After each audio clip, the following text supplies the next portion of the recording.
blast. Teenage dreams and neon screens. It was all rad, you know what I mean. Like, you know, it's like whatever, together forever. We're never gonna sever. Laughing and sharing our stories clever. We'll take you back. It's like whatever. Welcome to Like Whatever, a podcast for, by, and about Gen X. I'm Nicole, and this is my BFFF, Heather. Hello. So, today is my 16th wedding anniversary. It is. Mm-hmm. It's also tax day. It is. Just a coincidence. We didn't do it that way on purpose. They did. We got married in Vegas in the Little Chapel of the Flowers. Yes, you did. And Heather was there. I was. A handful of our friends were there. It was fun. But yeah, so we just had a lazy day today. We're going to wait and celebrate on Saturday because it's going to be like 80 and sunny outside on Saturday. So. Ugh, is it? Gross. So we're going to do something outside on Saturday, I think. But anyway, today we laid around and finished season 3 of White Lotus. Uh-huh. It's excellent. Very dark. Very good. I like it. I've never seen it. Any of it. It's a good one. Yep. I don't have anything going on. Yeah, I know. It's just more of the same. Every day is a new adventure. Oh, well. In life and at work. So, yeah. Yeah. That's it. Okay. So we're just not gonna have. I have a lot today. This is a lot. Yep. And before we start, I'll real quick say, like, rate, and review on all the socials, Like Whatever Pod, at Like Whatever Pod. Yes. And send us an email at, not at, but Like Whatever pod at gmail.com. We are also on YouTube. We are on TikTok. We're on all the socials. We're everywhere you find podcasts. So anyway, yep, just a little plug real quick. But anyway, back to Heather. So yeah, I didn't. So she sent me a new template for our script, and I don't know why I can't use it. I don't know why it just refuses. It's okay. I'll just keep sending it to her every few weeks and be like, hey, I made a new template. You really should send it again because I think I might have deleted that email. Okay. Anyway. So right. you probably should because I don't know. I'm dumb. Anyway. I can do that. Today we're going to try and keep the chit chat to a minimum up front because this is a topic that Heather is very passionate about. You all are going to learn a lot about me today. Yes. She is a huge geek for this. Yes. So we're going to fuck around and find out about the Titanic. Whoop, whoop. So this week is the anniversary of the sinking of the Titanic, if that's what you want to call it, an anniversary. April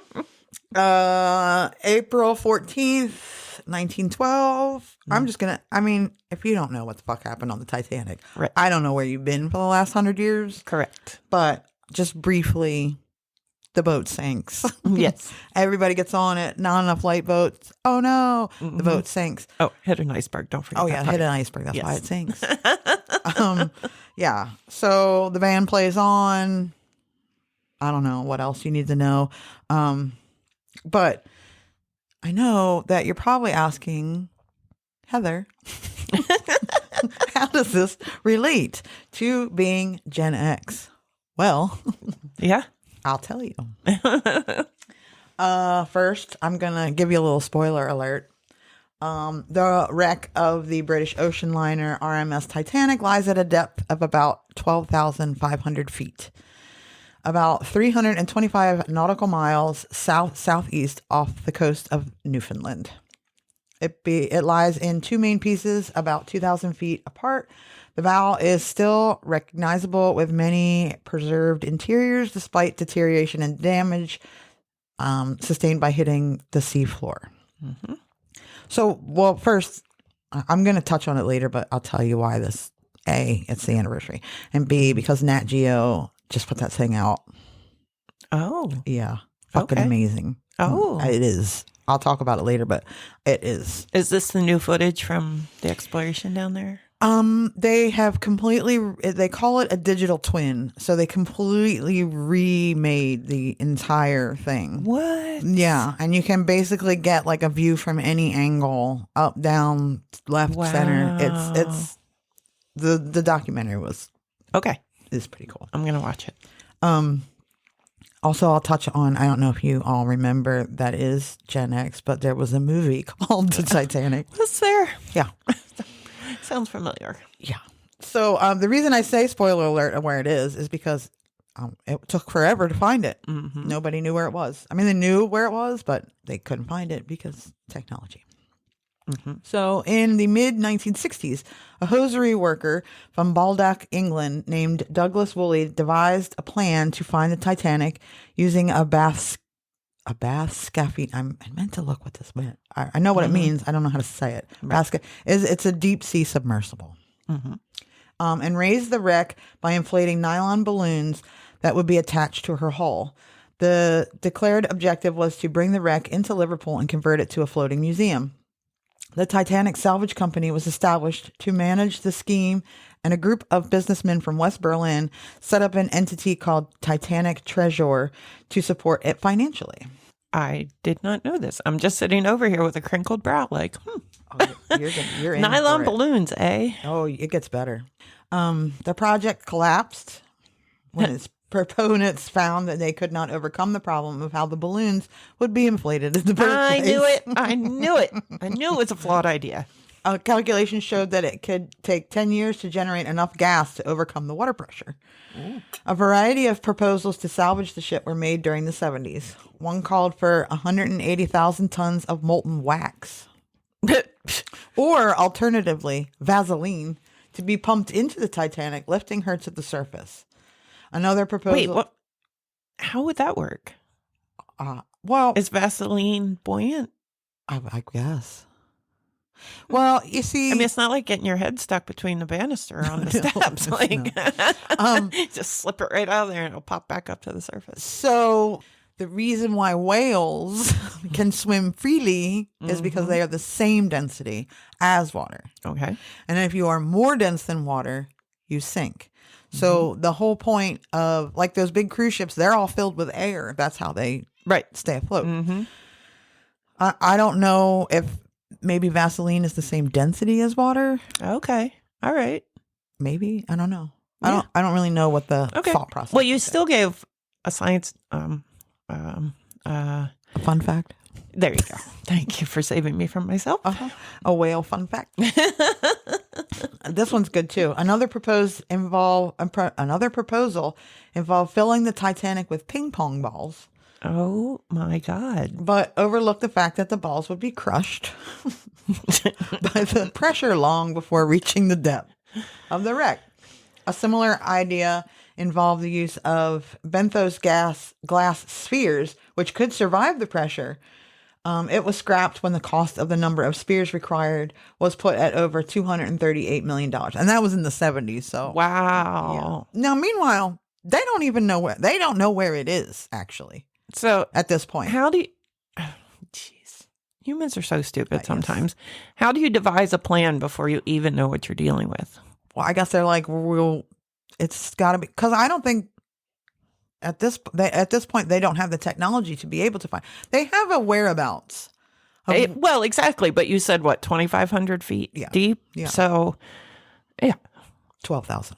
Oh, Yeah. even worse. Yeah.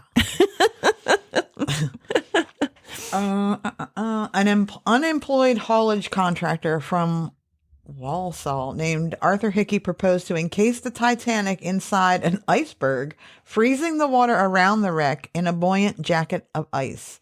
The ice, being less dense than liquid water, would float to the surface and could be towed to shore. Also a great idea. The BOC group calculated that this would require 500,000 tons of liquid nitrogen to be pumped down to the seabed. In his 1976 thriller, Raise the Titanic, author Clive Cussler's hero, Dirk Pitt, repairs the holes in the Titanic's hull, pumps it full of compressed air, and succeeds in making it leap out of the waves like a modern submarine, blowing its ballast tanks. And they still have no idea where it is, what condition it's in. Nor do they know that it did break into two, because nobody finds that out until later. Yeah. That it broke into two. Yeah. There was a lot of I'll get to that. Okay. I think. Remind me if I don't. Yeah, right. Like I'm going to remember. A scene depicted on the posters of the subsequent film of the book. Although this was an artistic simulation, highlight of the film made using a 55-foot model of the Titanic. It would not have been physically possible. At the time of the book's writing, it was still believed that the Titanic sank in one piece. I just said that. See? I know what I'm fucking talking about. No, you do. I dare you to find something I don't know about the Titanic. I won't. You can't. I won't try to do that. Robert Ballard of the Woods Hole Oceanographic Institution had long been interested in finding the Titanic. Despite early negotiations with possible backers and being abandoned when it emerged that they wanted to turn the wreck into souvenir paperweights. Yeah.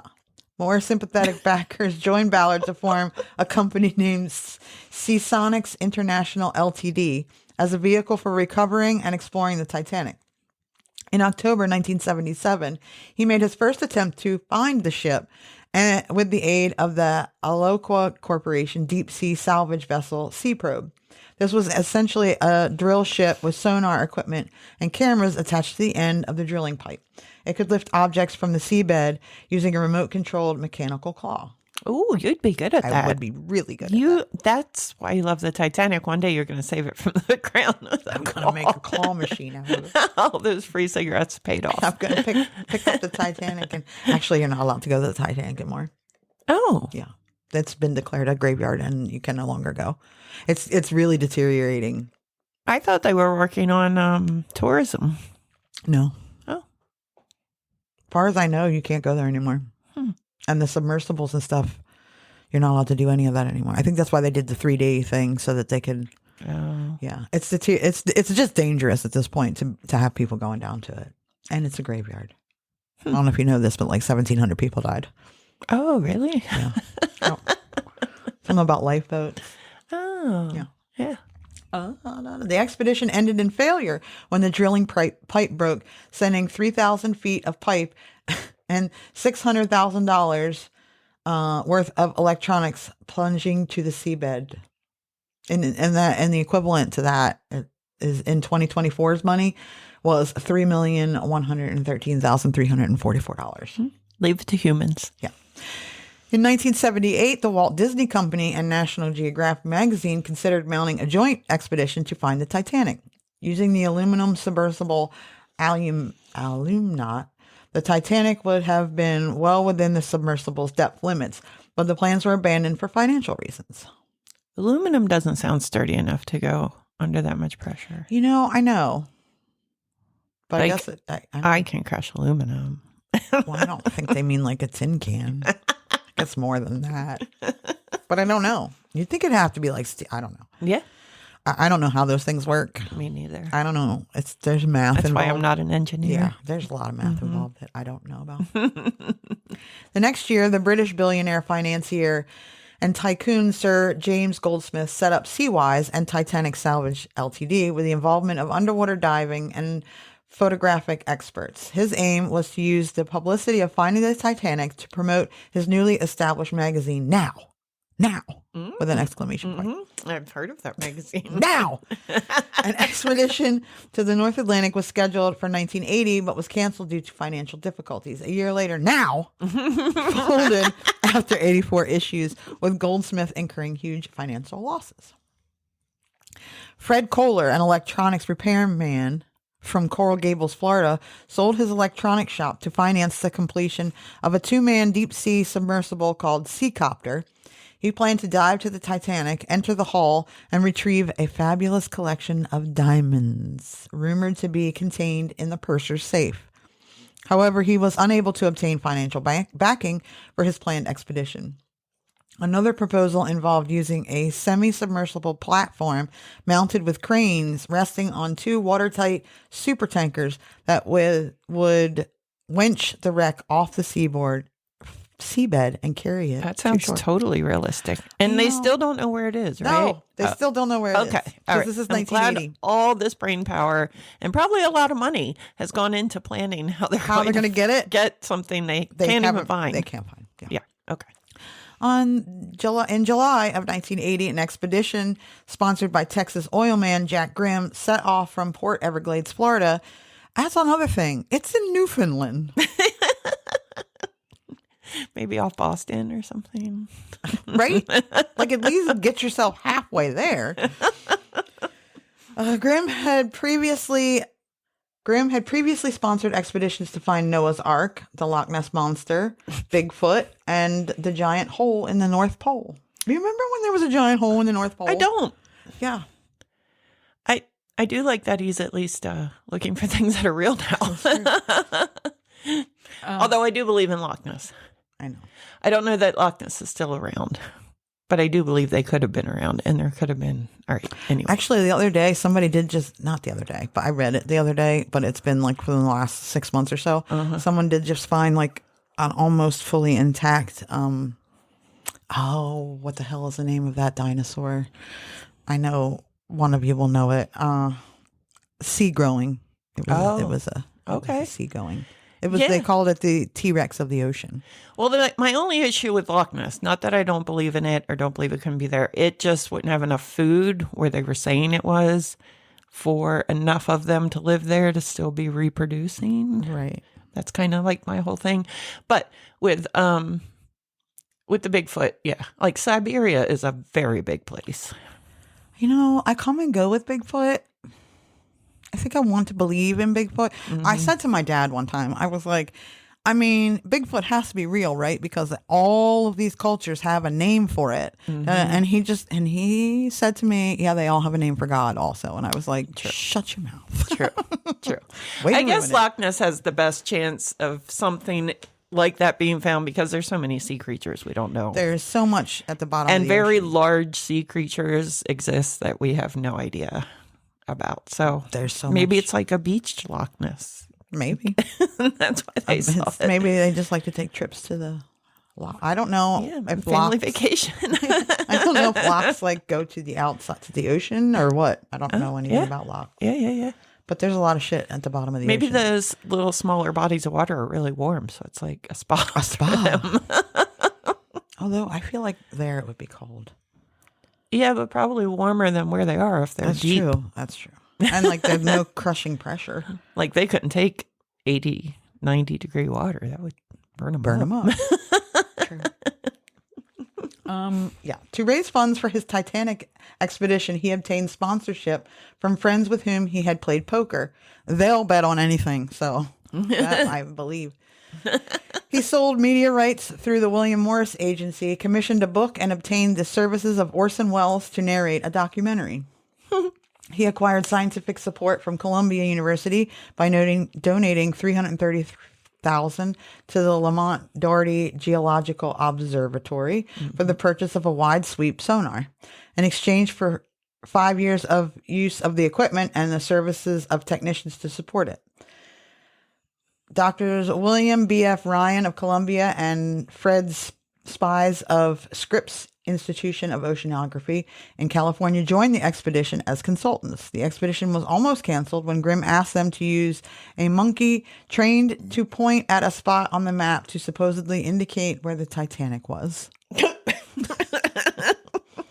The scientists issued an ultimatum: it's either us or the monkey.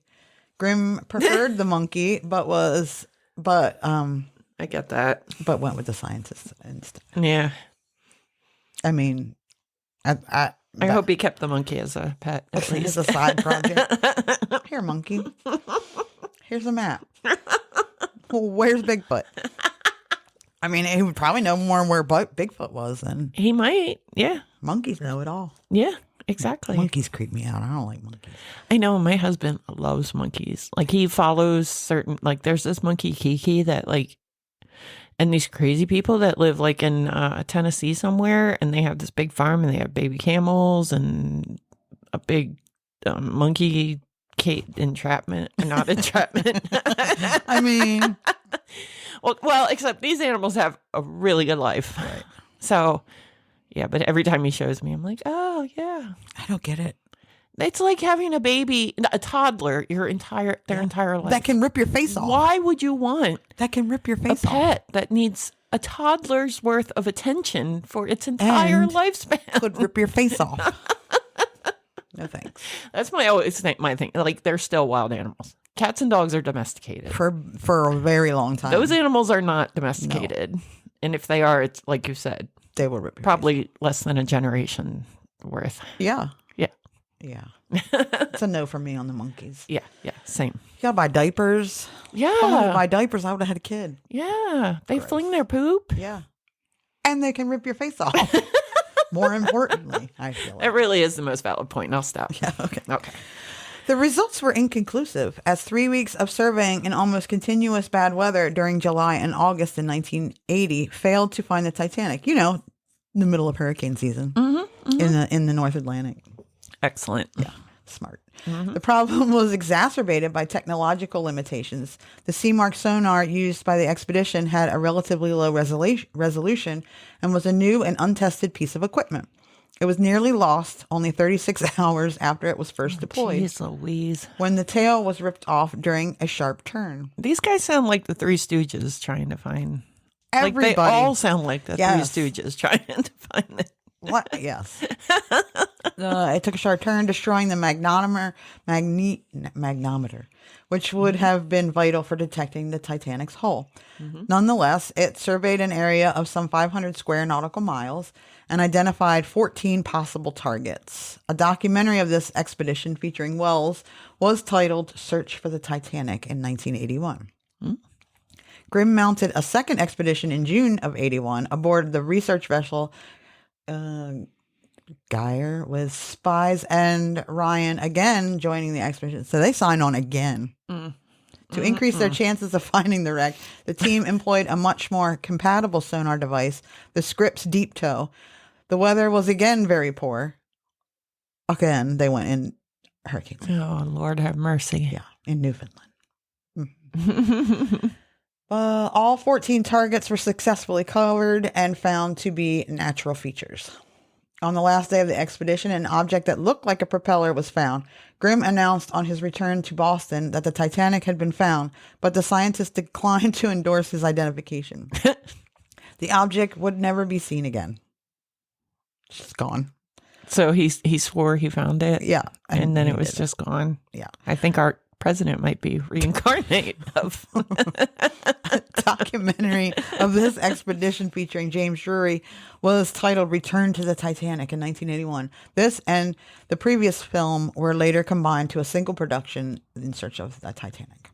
You keep blowing my mind, first of all, because you keep saying 1980, 1981. I'm like, oh, yeah, that wasn't that long ago. Like, I'm like, man, that really isn't that long ago that we didn't know where the Titanic was. And then I'm like, oh, that was a long time ago. 40 years. Yeah, we're old now. Sorry. Well, and that's why this is all Gen X related, because they found the Titanic Exactly. in our time. You are exactly right. It's like talking about World War II when we were kids. Yeah, That's nuts. it is. I know. Sorry, Gen X. Sorry. I know. I think they said that my birthday is closer to World War II than it is to today. Yeah, It's crazy, right? it is. Anyway. Sorry. Thanks. In July of 83, Grimm went back a third time with Ryan aboard the research vessel. Robert D. Conrad, the research vessel, the Robert D. Conrad, which seems like a whole lot of name for a boat. Nothing They was, were trying to honor way too many people. nothing was found, and bad weather brought an early end to the expedition. Like, why do you keep going back in June, July, and August? So that when they don't find it, they can be like, oh, it's the weather's fault. The weather. Yeah. I mean, although I don't know that there is a nice time of year up there.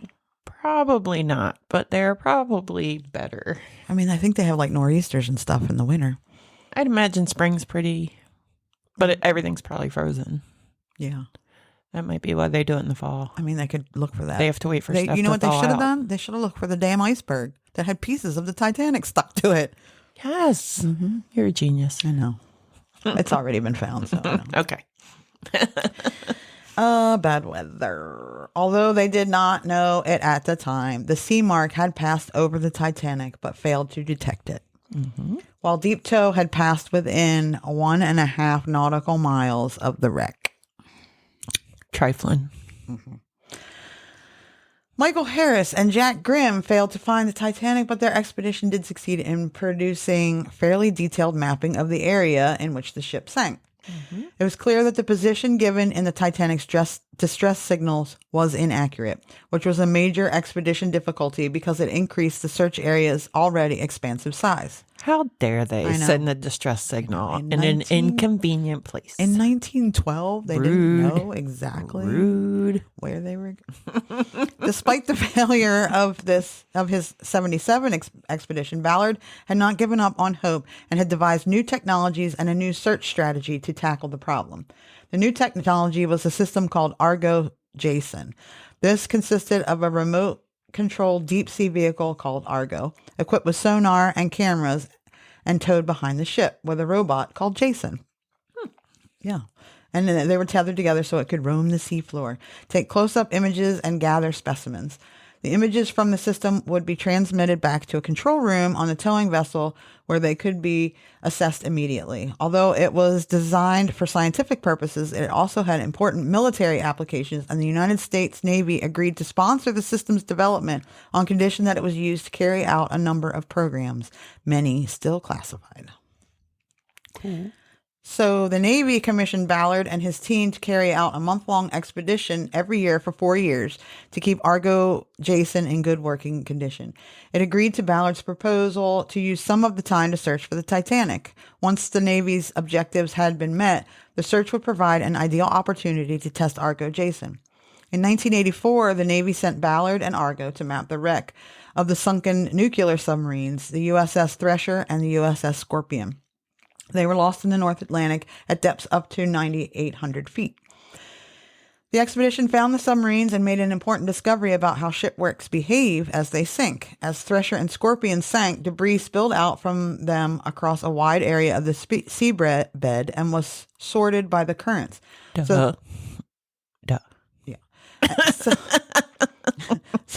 So the light debris drifted furthest away from the site of the sinking. The debris field was far larger than the wrecks themselves. By following the comet-like trail of the debris, the main pieces of wreckage could be found.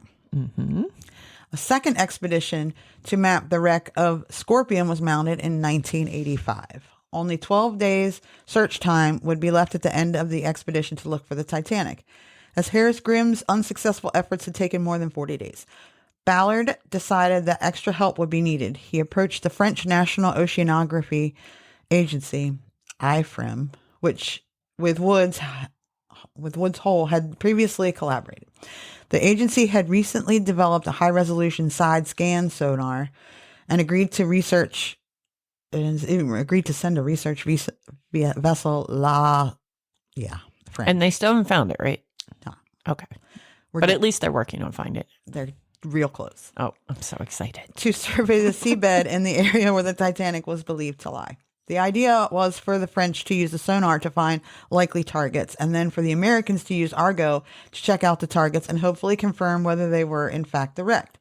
The French team spent 5 weeks from the 5th of July to the 12th of August, 1995, mowing the lawn, sailing back and forth across the 150 square nautical mile target area to scan the seabed in a series of stripes, but they found nothing. Oh my God, that sounds so tedious. However, it turned out later that they had passed within a few hundred yards of the Titanic in their first run. What? Ballard, this is suspenseful, right? That would so happen to me. It's so suspenseful. It is. I'm excited. Ballard realized that looking for the wreckage itself using sonar was unlikely to be successful, so he adopted a different tactic. Drawing on the knowledge gained during the searches for the submarine, Thresher and Scorpion, he instead searched for the debris field. Using Argo's cameras rather than sonar, while sonar cannot distinguish human-made debris on the seabed from natural objects, cameras can. Oh. The debris field was also a far bigger target, stretching 1 nautical mile or longer, whereas the Titanic itself was only 90 feet wide. The search required round-the-clock towing of Argo back and forth above the seabed, with shifts of watchers aboard the research vessel Noor looking at the camera pictures for any sign of debris. After a week's fruitless searching, at 12:48 a.m. on Sunday, September 1st, 1985, Oh my God. pieces of debris began to appear on Noor's screens. One of them was identified as a boiler. That would be so satisfying. You can, on that new Nat Geo thing, he talks about it. I just want all the joy and happy feeling. I don't want all the tedious work. One of them was identified as a boiler, identical to those shown in the pictures from 1911. The following day, the main part of the wreck was found, and Argo sent back the first pictures of the Titanic since her sinking 73 years before. Wow. The discovery made headlines around the world. So this was 83? 85. 85. So it's So I funny was 12. because on this documentary he talks about it, and he was like, we were all yelling and cheering, and he was like, and then it dawned on me, this was a graveyard. And he was like, and it got somber real quick. He was like, but we had all been so excited about it. Yeah. Finding it. And he was like, and then it dawns on you. And it gets, I'll tell you why it gets in a second. Yeah. Yeah. The DSV Alvin, used in 1986 to mount the first crewed expedition to the wreck of the Titanic.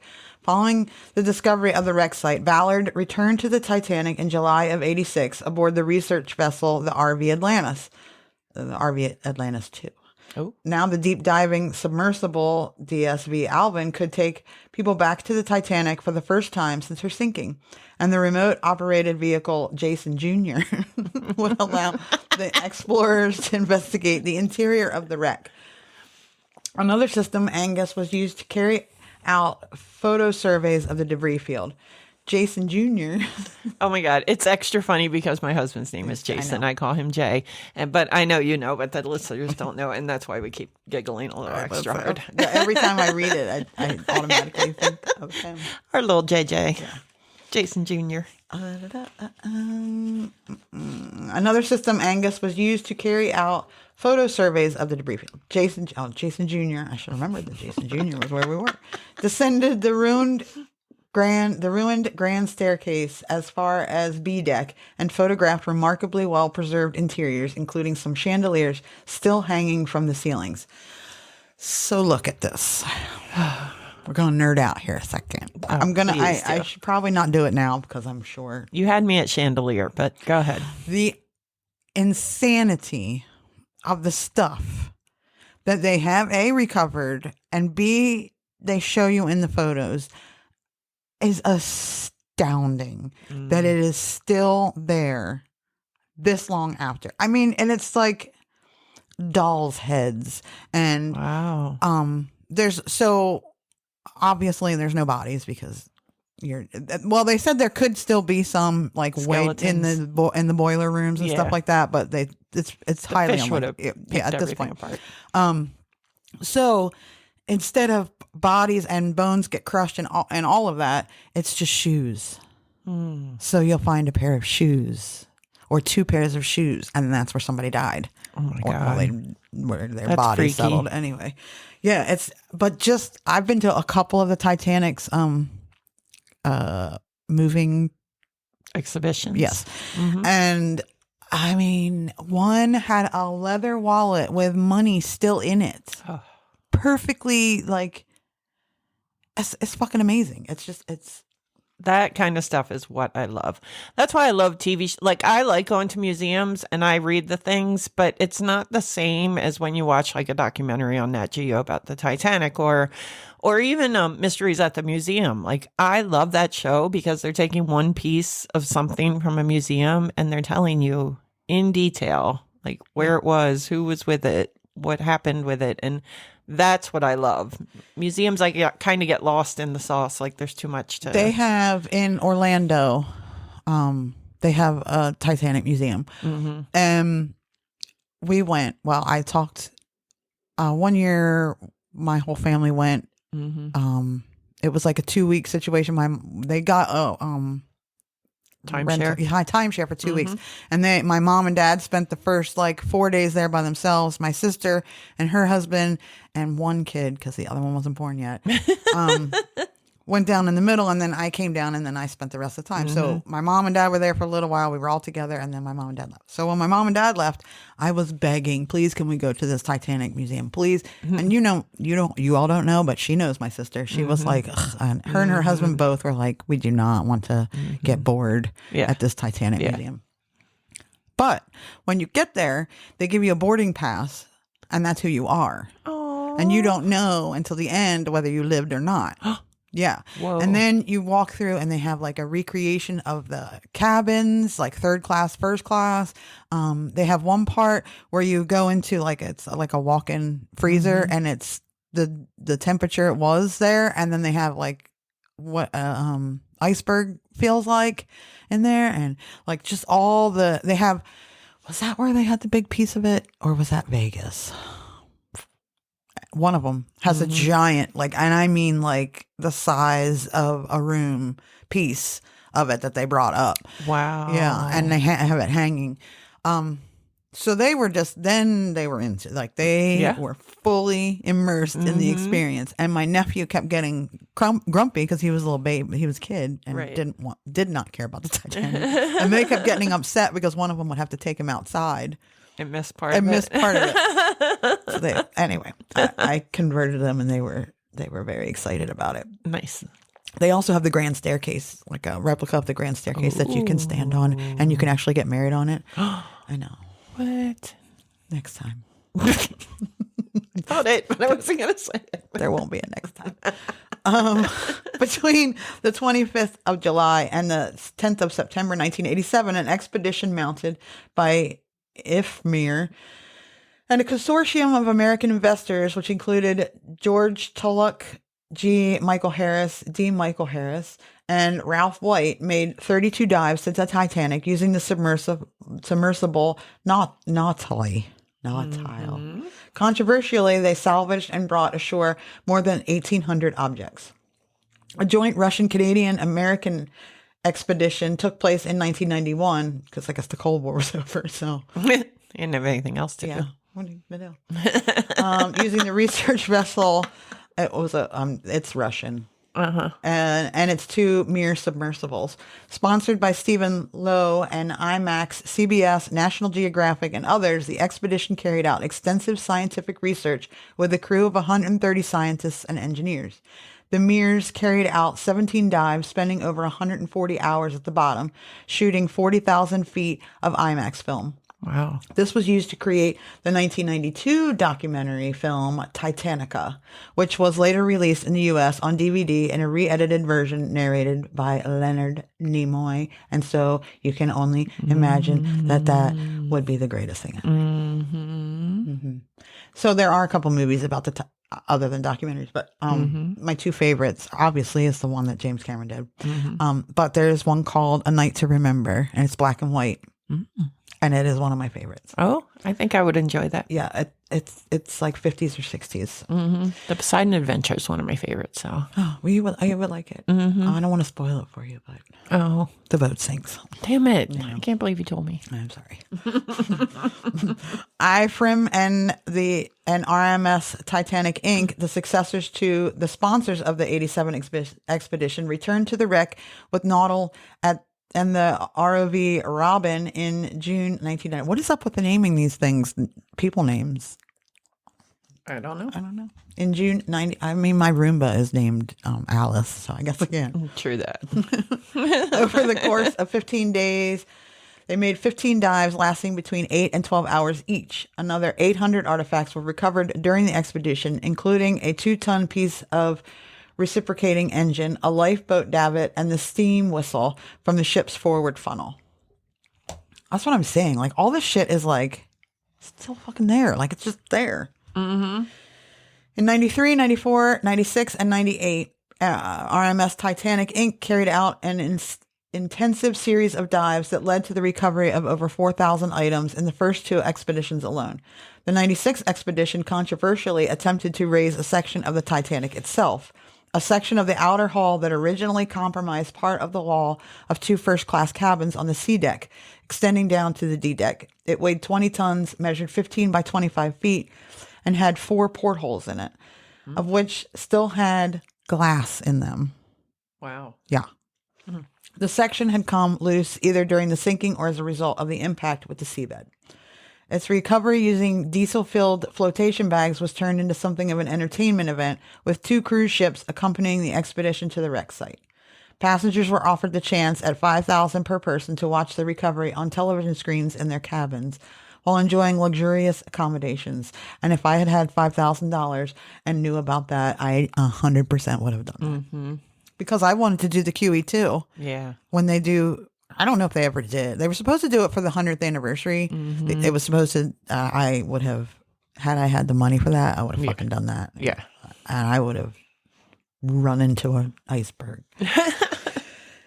Las Vegas style shows and casino gambling aboard the ships. Right there, you sold me. Various celebrities were recruited to enliven the proceedings, including Burt Reynolds, Debbie Reynolds, and Buzz Aldrin. Grand receptions for VIPs were scheduled onshore, where the whole section would be displayed. However, the lift ended disastrously when rough water caused the ropes supporting the bags to snap. At the moment the ropes broke, the hull section had been lifted to within only 200 feet of the surface. Oh, it's a kick in the dick. It hurtled 12,000 feet back down, embedding itself upright on the seafloor. The attempt was strongly criticized by marine archaeologists, scientists, and historians as a money-making publicity stunt. Yeah. Several publications compared the event to grave robbing, and Ballard called the event a carnival and stated that we tried to put it to rest, but this perpetuates the tragedy. A second successful attempt to lift the fragment was carried out in 98. The so-called big piece was conserved in a laboratory in Santa Fe for 2 years before being put on display at the Luxor Las Vegas Hotel, which is where I fucking saw it. Mystery solved. There it is. It was at the Luxor. In 1995, Canadian director James Cameron chartered the academic Mislav, the Russian ship, and the Mears to make 12 dives to the Titanic. Okay, so James Cameron is probably more obsessed with the Titanic than literally anybody else on Earth. Correct. Yeah, so. Well, you two might be equally obsessed, but he has the funds. He has too. the money. You That's would do true. the same thing with the money if you had it. That is true. Yeah. You're right. You're the poor man's James Cameron. James Cameron. Yes, I am. He used the footage in his blockbuster 1997 film Titanic. The discovery of the wreck and a National Geographic documentary of Ballard's 1986 expedition had inspired him to write a synopsis in 1987 of what eventually became the film. Do a story with bookends of present-day scenes of wreck using submersibles intercut with memories of a survival and recreated scenes of the night of the sinking. A crucible of human values under stress. The 2000 expedition by RMS Titanic Inc. carried out 28 dives, during which over 800 artifacts were recovered, including the ship's engine telegraphs, perfume vials, and watertight door gears. So, the movie. Let's just talk about. I'm going to go on a Titanic movie. Okay. The movie's fine. I know you've never seen it. Right. Yeah, I never have. I've never been into love stories, and it's more of a love story, I feel like, than anything. And also, I knew how it ended. I know, bad joke, but it's my joke for it. And also, however, if anyone is going to make a movie about the Titanic, I think James Cameron is perfect for it. In this documentary, the new one, the Nat Geo, he said that he wanted to recreate it as exactly as he could, and he did, down to the China pattern and everything. He did. He did get one thing wrong. He showed that it broke apart, but it did not bob up and down like it did not. It bobbed up and down, but it did not slam back down. Okay. Well, that was for theatrical No, he thought that's what happened. Oh. Yeah. That but Did he not know better back then when he they made did it? not know better. That they were just finding out that it had broken in two when so it sank. he was fucking dying to make this movie. Yes. He's like, all right, I have enough info. Let's go. So let's just for 1 second talk about the possibly most controversial part of the movie Titanic. Okay. Could Jack and Rose have fit on the door? I mean, I'm going to say you at least had to give it a go. Like, I've not seen it. However, I know all of the references. I know the movie. I know the actors. So This is the most hotly debated topic of that movie. well, yeah, at least try. Right? So, All right. I want to hear your opinion of it. Jack could not have fit on the floating door with Rose because the door was a door frame, not a door, and the weight of both of them would have caused it to sink. James Cameron conducted a scientific study with stunt people and hypothermia experts to determine if Jack could have survived, and the results indicated that he would have succumbed to hypothermia. But you still try. Mythbusters. The Mythbusters experiment suggested that both Jack and Rose could have fit on the door. They also noted that it would have been difficult to maintain balance and that Jack would likely have died from hypothermia. Yes. But what if there's another boat just right nearby that it's just popping by and There wasn't, though. okay. At Titanic, Rose wasn't on the door, but on the door frame. The door, here's a more detailed breakdown. The door is a door frame. The prop, often referred to as a door, is actually a section of the door from the first class lounge, not a complete door. Mm-hmm. The weight of two people, especially in wet clothes, would have made it difficult for the door frame to stay afloat. The Mythbusters found that while both people could technically fit, the door frame would mostly be submerged and would not be a safe place for long-term survival. Okay. The cold water would have caused hypothermia, making it unlikely that both could have survived. James Cameron's study concluded that it was not viable. I already said that. And so that ends that debate. All right. Here's my other question. Was the door frame enough to support one person and keep them from dying from hypothermia? She was completely out of the water on it. Was she? Yes. Okay. So yeah. And Okay. he was hanging on the side of it. Okay. And then he died. Spoiler alert. He dies and she peels his little fingers off and yeah, and then she blows the whistle and they find her and yeah. In 2001, an American couple, David Leibowitz and Kimberly Miller, caused controversy when they were married aboard a submersible that had set down on the bow of the Titanic in a deliberate echo of a famous scene from James Cameron's 1997 film. The wedding was essentially a publicity stunt sponsored by a British company called Subsea Explorer, which had offered a free dive to the Titanic that Leibowitz had won. He asked whether his fiancée could come too and was told that she could, but only if she agreed to get married during the trip. I would not have done that because I don't think that's okay.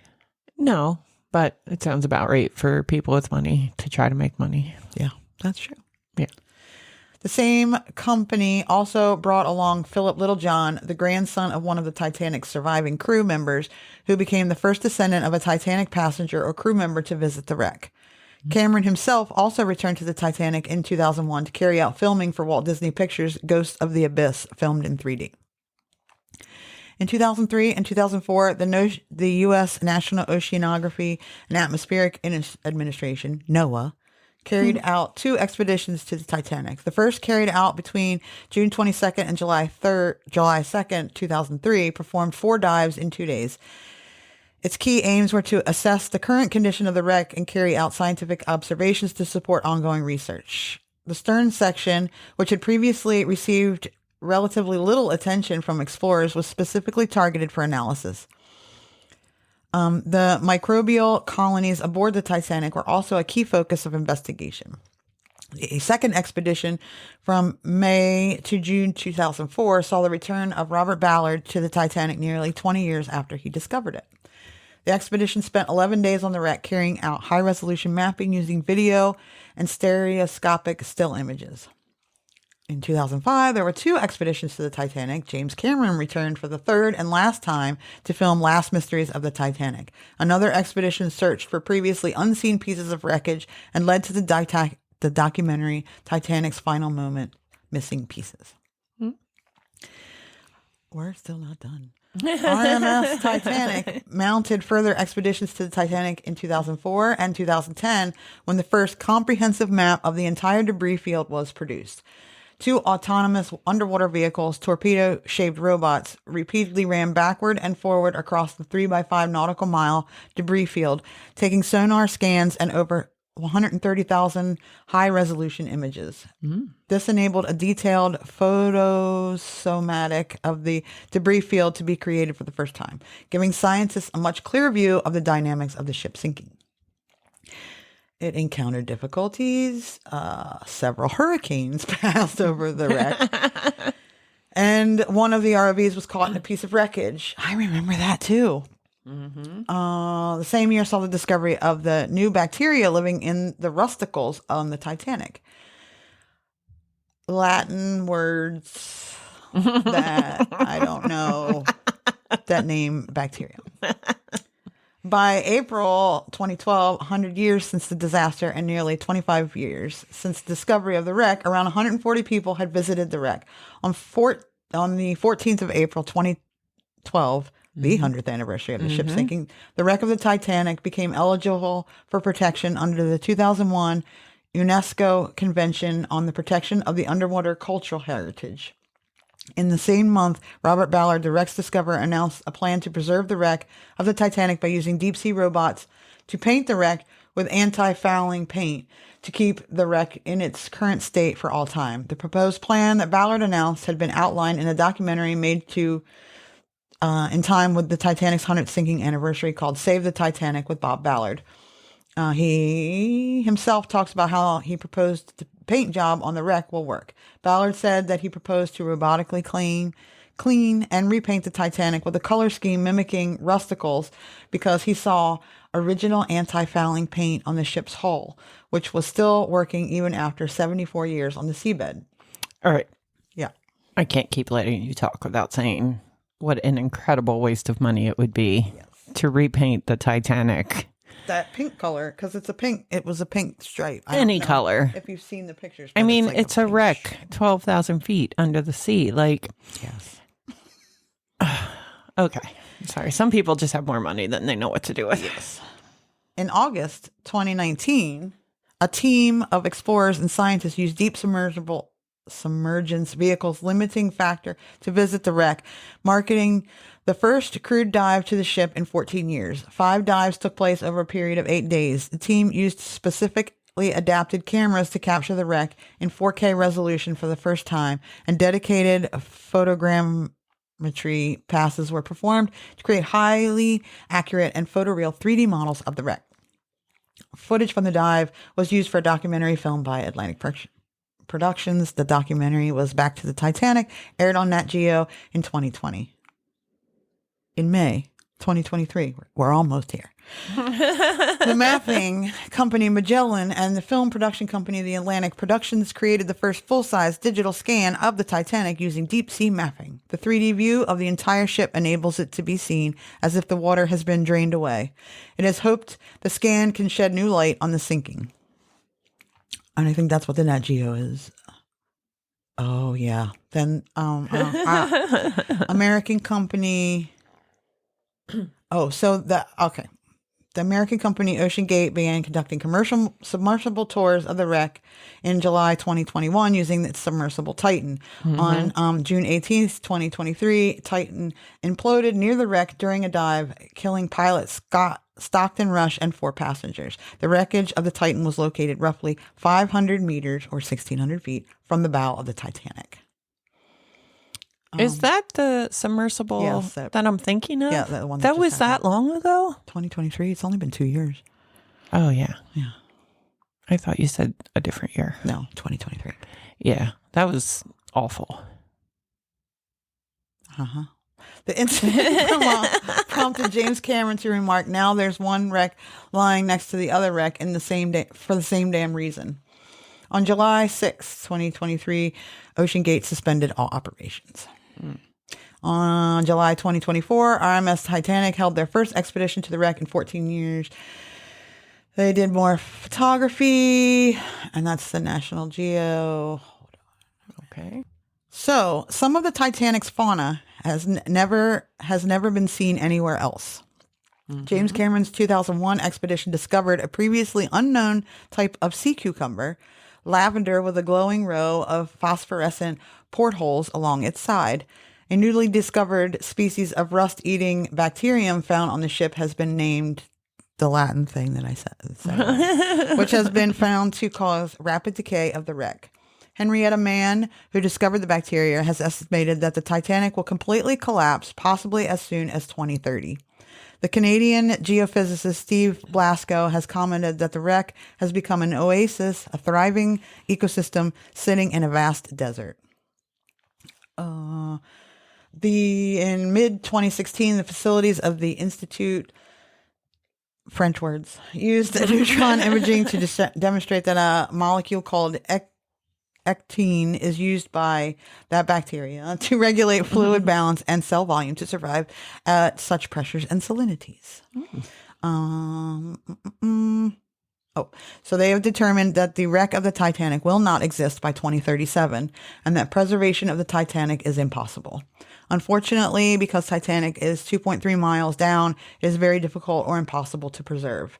It's film so that's why I think they did this documentary, because it's not got long. I mean, that's only 10 years from now. I mean, and I'm good with it too. Like, what is there really to learn from it about the wreck itself? It hit an iceberg and it sank. They know, well, and if you want, and in this documentary, they show you exactly what happened. Yeah. Like, they've got it now. And like, she belongs to the sea now. Like, things have moved in, and why continue with it? We've gotten a lot of artifacts from it. And I don't agree. So be satisfied. Yeah. I mean, I guess it's fine to, it's so hard because it is a grave site and a lot of people died there. 1,700 people died there. Yeah, I don't know. I mean, it is fascinating, but we have photos of it before it sank. We know what it looked like. We know what was on it. We've gotten artifacts. Yeah. I don't know. But I'm not like a super fan either, so. I think I actually saw it before doing this. I thought that they had cut off anybody going to it a while ago for that reason, that it was hollowed ground. But I guess I was wrong. I guess I made that up. So they did do the 1-to-1 digital model of the wreck, which is accurate to the rivet, helped to work out exactly what happened to the ship's passengers and crew based on scientific evidence rather than theories. So this is the Nat Geo special. Follows a team of renowned experts, historians, and engineers as they explore the virtual recreation using advanced forensic analysis. Their mission is to review and challenge long-held assumptions, including reconstructing a minute-by-minute timeline of the tragedy to uncover new insights into the ship's final moments on that fateful night in 1912. April 14th, yesterday, marks the 113th anniversary of the Titanic's sinking. Wow. Yes. So it will not be here in our lifetime. It will be gone. It will just be, what did they call it? They called it I think Titanic maybe has 15 or 20 years left. It would last no longer. It would just be a rust stain on the bottom. I was going to say, does it just rust out? Yeah. Yeah. They say by 2037 it'll be gone, and it'll just be nothing left but a rust stain on the bottom of the Atlantic. Huh. Yeah. So it just rusts away. Yeah. It's getting eaten by the little Latin bacteria. Yeah, exactly. And I guess eventually it'll just get covered with seafloor. And nobody will ever know. The earth keeps moving. Yeah, yeah. Yep. It's crazy. Bye, bitches. It's one of those, I don't know what got me into the Titanic. Yeah, I don't know either. I just like a disaster, I think. Yeah. And it was so popular when we were kids. Like, we always knew about the Titanic. I guess that's why, because they found it in 85. Even before the movie. Yeah. Yeah. And I'm sure it was all over everywhere. And yeah. And had been for years because they had been trying to find it. Yeah. And they couldn't. It's just, I did think that they had made it. I didn't realize that that I knew the Titan was going near it, but I didn't think they were allowed to go to it anymore.